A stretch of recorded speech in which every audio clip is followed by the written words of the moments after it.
nog dat die Israeliete, toe hulle uit Egipte getrek het, gekla het dat hulle nog in die woestyn gaan doodgaan van die honger?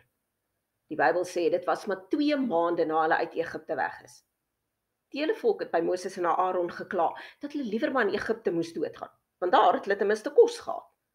Volgens hulle het Moses en Aaron hulle net die woestyn ingelei, sodat hulle almal daar van die honger kon doodgaan. God hoor hulle gekla en sê in Eksodus 16 vers 4 vir Moses: "Kyk, ek gaan vir julle brood uit die hemel laat reën.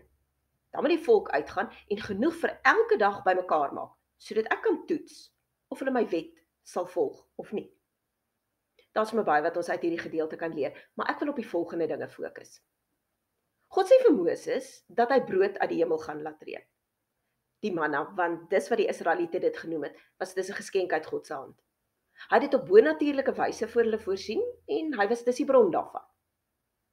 Verder sê God vir Moses dat die volk moet uitgaan om dit bymekaar te maak. Elke oggend het die manna wit op die aarde gelê.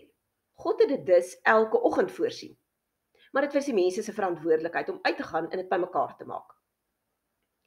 God sê ook presies hoeveel die mense op 'n slag bymekaar moet bymekaar maak.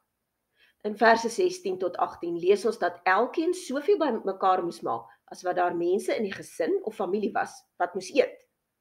Die Bybel sê hulle het 'n omer per kop opgetel. As hulle probeer het om van dit oor te hou vir die volgende dag, het dit wurms gekry en gestink. Dan sê God ook hoe gereeld hulle die manna moes gaan bymekaar maak. Vir 6 dae van die week het hy die manna voorsien. 5 dae moes hulle genoeg bymekaar maak vir almal wat deel van die gesin was om hulle daardie dag te voed. Die 6de dag moes hulle egter dubbel soveel bymekaar maak, want op die 7de dag, die Sabbatdag, was daar nie manna op die grond nie. Laastens sê God vir Moses waarom hy die hemelse brood vir hulle voorsien. Daar staan dat hy hulle wou toets om te sien of hulle sy wet sal gehoorsaam. Ons lees egter ook in Deuteronomium 8 vers 3 dat God dit gedoen het om vir hulle te wys die mens leef nie net van brood alleen nie, maar van elke woord wat van die mond van God kom. Hy wou die volk dus leer dat hulle van hom afhanklik is. Net soos God manna voorsien het om die Israeliete fisies te voed, het hy die Bybel vir ons gegee om ons geestelik te voed. Alles wat daarin geskryf staan is deur hom geïnspireer. Met ander woorde, hy is die bron daarvan. Maar net soos dit die volk se verantwoordelikheid was om die manna te gaan optel, is dit ons verantwoordelikheid om die Bybel oop te maak en dit te lees of te studeer. Wanneer ons dit doen, voed God ons daarmee.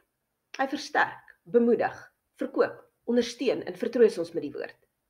Hy gebruik dit om ons geloof te versterk, om leuns wat ons glo met waarheid te vervang, om ons te wys waar ons dinge verkeerd doen en om ons op die regte pad te bring.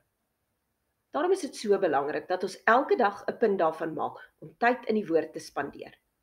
Dis soos brood uit die hemel wat elke dag vir ons lê en wag. Ons moet net kom, dit optel en dit lees. As ons dit doen, gaan ons ook leer dat die mens nie net van fisiese brood alleen kan leef nie. Nee, ons het die woord van God nodig vir ons geestelike lewe. Het jy al die gewoonte aangeleer om elke dag tyd met God te spandeer? As hierdie boodskap vandag vir jou iets beteken het, deel dit dan met iemand anders. Gee dit ook 'n thumbs up hieronder en teken in op ons kanaal vir meer boodskappe. Baie seën vir jou en mag jy regtig moeite doen om elke dag tyd met God en sy woord te spandeer.